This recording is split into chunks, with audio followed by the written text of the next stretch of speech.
بلا اور مصیبت میں فرق۔ بلائیں سب پر آتی ہیں، نبی ہو یا ولی، امیر ہو یا فقیر، اور بلاؤں پر صبر کرنے والوں کو بے شمار ثواب ملتا ہے، جیسے گناہوں کا معاف ہونا، درجے بلند ہونا، اللہ تعالیٰ کا خوش ہونا، اور یہ سب سے بڑی نعمت ہے۔ بلاؤں کی پہچان یہ ہے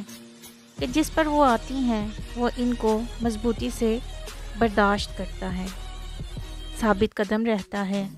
اللہ تعالیٰ کے حکم پر راضی رہتا ہے،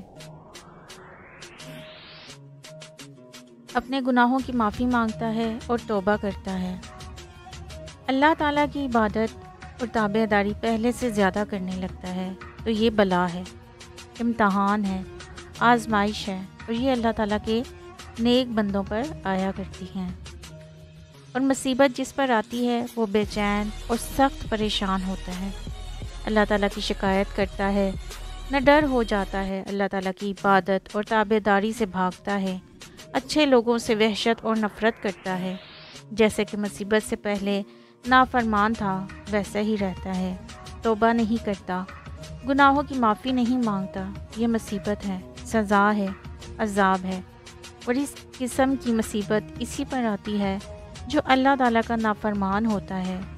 خوب سمجھ لو،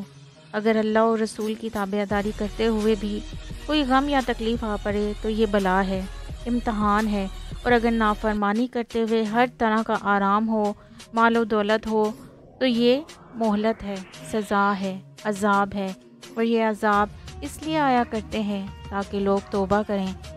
اللہ تعالیٰ سے ڈریں اور تابع داری کرنے لگیں۔ اب کھرے کھوٹے کو خود سمجھ لو۔